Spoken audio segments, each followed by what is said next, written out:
Welcome back to Project Scarborough. We appreciate your willingness to undergo these experiments.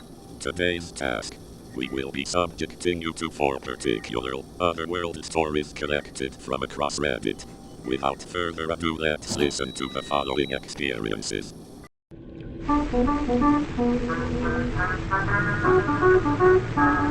When I was 19, I worked for a company that allocated labor to rural areas of Australia. Basically, what you did was tell them when you were available and they'd send you to a remote farm for a few weeks, where you do whatever was needed done. It was hard work and long hours, but good pay and good fun if you got in with a nice group of workers. When this occurred, I was working on a large property. I was told it covered roughly the same landmass as the state of Maryland in the US, about 9 hours from Sydney City, and the property itself was about 40 minutes from the nearest town. In short, it was in the middle of nowhere. I was working at the farm clearing some bushland with 3 other guys my age from my city. Our boss was a guy called Jeremy, who owned the farm and supervised us while helping us with the work. He was pretty laid back and was generally really good to us. This summer in particular was very hot, and work was hard. So one day when the temperature hit about 38 degrees Celsius, Jeremy decided to give us the afternoon off. He said he knew of a water hole on the farm about 25 minutes drive north. I was keen for a swim, but the other guys just wanted to relax for the arvo. So him and I hopped in one of the work trucks and started heading across the property. It was mostly wide, empty expanses with a few clumps of scattered bushland. Jeremy wasn't much of a talker, so we drove more or less in silence. After about 20 minutes, however, he suddenly perked up and jabbed me in the ribs. Do you see that over there? Beneath the 2 dead trees? I should mention here that if you're not familiar with inland areas, particularly those in Australia, they are brown or red, mostly flat and bland, meaning any bright colors stick out like a sore thumb. So you can imagine our surprise when we see a large blue angular structure far off in the distance. We steered in this direction, and as we got closer we realized there was a huge blue shipping container, just sitting in the middle of nowhere. Jeremy was perplexed. I asked him if he knew what it was, but obviously he didn't. He said he hadn't seen it when he drove through in the same area about 5 weeks ago. He wanted to go and see what it was. Initially, we pulled to a stop about 100 meters away from it. At this stage, I had a really bad feeling. The whole thing wasn't right. It's hard to explain, but if you can imagine seeing such a foreign object in the middle of a huge barren expanse, it had to be something weird. Jeremy, however, wanted to investigate, which I understood, given it was his property, but in truth, I was really anxious. As we got closer, things got even more bizarre. There was a big diesel generator behind it thumping away, and a CCTV camera on each side, all motion activated so they buzzed from side to side, following us as we moved around. I tried to reason with Jeremy, something along the lines of, with all security, someone obviously doesn't want us here. Let's just go. He brushed me off, however, reminding me that it was his farm and whoever had put this here was trespassing, so he wanted to go inside. Despite all the surveillance, there was only a small padlock on a huge door. We had some bolt cutters in his toolbox, and after a little bit of struggle, we broke the lock and went inside. The first thing I noticed was a rush of cold air as we got in. The place was air conditioned, which I must admit was quite pleasant on such a hot day. We searched around for a light switch, but I could already see this was some sort of IT setup. There were flashing LEDs all around the place, and the sort of hum you hear when a hard drive is working hard. When we finally switched on the lights, we could see a sophisticated, albeit somewhat cluttered, office setup. There were hard drives the size of bar fridges and other computer equipment lining the walls, sometimes piled 2 or 3 high. The plastic storage boxes scattered around the far wall, and several desks with computer monitors arranged in the middle, complete with office rolling chairs. At this stage, I felt like I was in one of those nonsensical dreams. This made absolutely no sense. We wandered to the middle and sat down at the desks to see if the computers could give us any idea of what the hell was going on here. My heart was racing.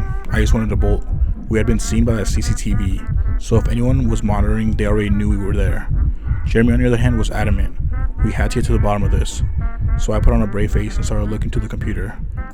This went on for a while, but in short, neither of us had a very high grasp of technology outside of Facebook and Microsoft Word. The best I can describe it from my lay position is that it was endless lists of computer talk. It's what the old Napster or LimeWire download screens look like. Just constantly picking up and receiving data, then recording it on several windows. I gave up on the computers and walked cautiously over to the far end of the container to the big pile of storage boxes. By then I was pretty sure no one else was there, as there was nowhere to hide really. But I was still incredibly on edge. I decided against my better judgment to see what was inside all these boxes. My brief sift through the box still makes me sick to my stomach. It didn't take long for me to realize that this box was full of posters, DVDs, and photos, all of hardcore child porn. One thing that still gets me is that it was all neatly organized in folders and smaller boxes. These people were organized. I immediately recoiled, jumped up, and ran over to Jeremy. I could hardly string a sentence together. I said something to the effect of, "Mate, get out, child sex, go, get the fuck up." I dragged him up, composed myself, and managed to explain what I saw. We jumped back in the truck and sped to the house. The farm had no mobile phone reception, and we hadn't bought the satellite phones, so we had to get back to the landline to call the police. Once we called them, they still had to make it all the way to the farm from the nearest police station, which was in another town a half hour from the town closest to the farm. As I mentioned, very remote. We waited, talking frantically about what we'd seen, until the cops arrived almost an hour later. They arrived with 2 4-wheel drives. We jumped in, led them back. This is where it gets worse. By the time we got back, the container door was open and there was a fire inside. We only had 2 small extinguishers in the car. These did very little. The fire department took an hour to get there, by which stage most of the damage was already done. An arson report by the federal police found almost no evidence of the computer equipment described, and only traces of paper and cardboard. This meant whoever ran it knew we were in there and had time to come, remove most of it, and get away. There were various ways to get off the property, and the landmass was huge, so there was no real way to tail them. Since the police hadn't taken us all too seriously in the first instance, probably due to our poor explanation on the phone, aerial surveillance was also impossible by the time we had pieces together. I took a keen interest in following it up, but with no real evidence of who might be responsible, the investigation went cold.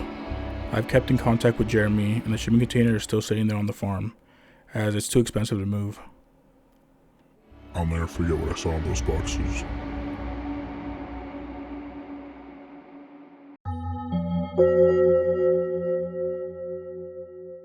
I used to be on a search and rescue patrol. We got a very strange call one night. A loud car crash in the middle of a rural area was reported by a nearby resident, but when emergency workers showed up, the victims were nowhere to be found. So we showed up to the scene, and at the end of a very long dirt road, there was a 90-degree turn with an embankment. The car, clearly going at a very high speed, missed the 90-degree angle, hit the embankment, flew through the air, and the front of the car hit the ground so hard it gouged out a pretty sizable hole upon impact. The windshield showed 2 shattered impact zones where the passenger's head hit, covered in blood and hair. There was more blood in and around the car. The scene was gruesome and didn't look like a survivable crash, especially given the mangled condition of the car. We expected to find bodies nearby. Police dogs, firefighters, and now an entire search and rescue party was not able to locate the victims after several hours. As night set in, it began to get more and more eerie. There was a horrible looking car crash, but no bodies to be found. Finally, after about 3 hours of searching, there was a 911 call that came in. A report of a bloody dead body found in the bed of a parked pickup truck in a rural home's driveway a couple miles away. Apparently a family was coming home from vacation. When they pulled into their driveway, they noticed the body and immediately called 911. So 2 police units dispatched from the search to respond to the call. We all assumed this would be the end of the story. Well, the police showed up to the house, and to everyone's surprise, no body to be found. Somehow, the body had vanished. There was blood, but no sign of anything else. So a second search radius started from the house. We searched practically the whole night. We were called back the next morning, and nobody ever found the bodies. We eventually called the search off. To this day, I have no idea what happened.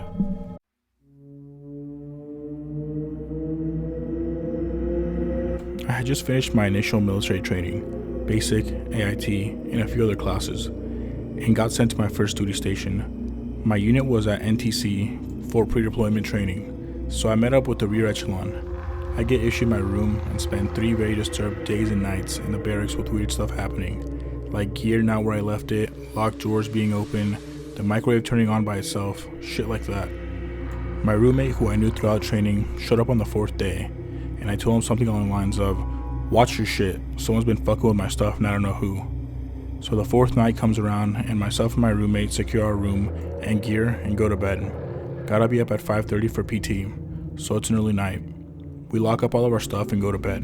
I woke up at around 1 in the morning, because my blanket had fallen to the ground and I was cold, which was weird because we were in the south in summer, so it's always hot.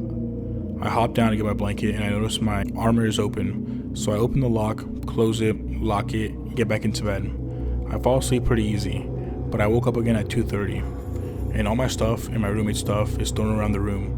I wake up my roommate and he's pissed because someone's fucking with us and can't figure out who it is. We clean it up, lock our stuff, and go back to bed. I woke up at a third time at 3:37, and we were not alone. I can hear my roommate snoring, so I know it's not him. I sat up and saw someone in the little kitchenette area with the fridge open, looking through it. I was freezing again. I was about to say something as the soldier turned around. My eyes had a moment to adjust to the bright light, and then I started recognizing gear, like the L-shaped flashlight on his shoulder, his Alice pack with magazine holders and canteens, boots and fatigues. This dude was combat ready. As my eyes reached up to his face, he turned a bit, and I could see it. Half his head and helmet were gone. Blown off by the looks of it. I'm scared shitless at this point. He closed the fridge, walks across the room, keeping his bright green eyes on, opened my front door and walked out. As he exited, he turned around and said to me, "Be safe." I didn't sleep the rest of the night. I didn't wake my roommate up either. I just sat up in bed for about 2 hours till I had to get ready for PT. 6:30 rolls around and everyone is outside the barracks in formation getting ready to start PT. And the acting first sergeant says, "Hey, not Chase, you good? Looks like you've seen a ghost." I replied with, "Negative, I'm fine." First sergeant, good to go. About halfway through PT, he came up to me and asked me, "What's wrong?" because I'm visibly shaken up. I told him I'm fine, just couldn't sleep last night. I really wasn't, and they could see that, but they just let me be. After PT ended, the first acting sergeant pulled me to the side and told me, "Speak freely, openly, and without confidentiality, and off the record. What is wrong?" I told him that if I told him what happened, he would think I'm batshit crazy. He assured me that it was off record and once again said, "Talk to me. You seriously look like you've seen a ghost." That got an awkward chuckle out of me, and I began to tell him my story. And when I got to the part about his head, the acting first sergeant lost his shit. "Who the fuck put you up to this? This is not funny," etc., etc. He smoked me for about 30 minutes, made me do push-ups, mountain climbers, stuff like that, all while yelling at me that I'm a piece of shit. Finally, after about 30 minutes of that, he says, "Look at me in the eyes and swear on everything that you love you're not lying to me." I told him I was not lying. It fucking happened. So he says, "Follow me," so I do. We get to the command office, which I had never been in, and they were obviously locked. He takes me behind 3 locked doors in 3 rooms I had never stepped foot in. And when he opened the last door, I saw it. It gave me chills. It still gives me chills. But plain as day, there's a soldier's portrait behind the commander's desk. I froze and said, "That's him!" Acting first sergeant, the guy who assigned me that room, told me who it was. He was a corporal in the unit of my unit's first deployment to Iraq. He died in an IED attack that took off part of his head. I was the first soldier to be assigned to his room since it belonged to the deceased corporal. He forgave me, and I forgave him, and he told me some stories about who this guy was. I deployed with that unit just a couple months later and spent 12 months fighting in this shithole. I nearly died, I don't know how many times. My vehicle got hit with IEDs and rockets, and it always made me think of that corporal. I survived more things than most people can imagine, and I've always felt like the corporal was keeping an eye on me. Not everyone in my unit was as lucky as me. 3 from my company didn't come home.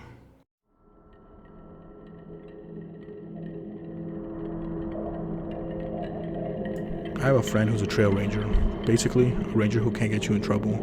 He told me about a time when he was gathering illegally placed wildlife cameras and knocking down hunting stands, feeders, and blinds with another actual ranger. The other ranger wasn't feeling well, so he said he was going to head back as it's a 1-hour ATV ride. Friend finished up the last one when he heard voices. Keep in mind, he's far off the beaten path. He called out and no one replied. As it was getting dark, he started to head back and found that his ATV wouldn't start. He then noticed that the battery was not connected anymore. He reconnected it and started to drive, but it wasn't going fast at all. Less than half a mile later, the whole thing died. He radioed back, basically saying, "Hey guys, I need someone to pick me up." They told him that they would, but it'd be an hour. He asked if the other guy had come back yet, and they said no. He settled down and started a small fire, but before long he heard voices again. It's dark, he's not happy. The voices sound like an argument now. Someone was angry and yelling at someone who sounded more scared. He called out and asked if anyone needed help. The voices didn't seem to care. He guessed they had to be about less than 1,000 feet away. He radioed again, and they said they were having trouble finding what path he might be on, and haven't left yet. He asked them just to get the other ranger and tell them about where he was, because he had left with the iPad that had the map. They said he hadn't been back yet. About 3 more minutes go by, and he hears the voices start again. He decides to walk to them, hoping maybe they can stop being drunk assholes, and maybe have a map. He walked in their directions, but the voices seemed to get further and further back. Finally, after 20 minutes, he gave up and walked back. He got a radio call, and they said the other guy was found passed out, covered in vomit, and was being taken to the hospital. But he crossed off everywhere they found a stand, so they have general idea where he's at. Then, the radio died, and the voices came back. Bored out of his mind, he decided to listen to what they were arguing about, picking up things like, well, it wasn't yours to take, I don't fucking care, you knew better, and so on. His guess was two hikers arguing over a kill. Then he heard one shout something unintelligible. Then silence. Then a gunshot. He doused his fire and hid. After that, he heard nothing, just his breathing for the next half hour until he saw ATV lights. He told the guy picking him up everything. They called back. They had people looking for 3 hours and found nothing. They came back the next day with police and dogs. After about an hour, a shallow grave was found. In it was a long dead man who had clearly been shot in the face. Thing was, it was a skeleton who was there for years. So either the argument he heard just ended with a bang, both parties went home last night, or he heard the murder of someone from years ago. I hope you've enjoyed your trial at Project Scarborough. Due to the high influx of patients arriving, your time has come to an end. Until next time. Oh, and don't forget, Project Scarborough is always watching.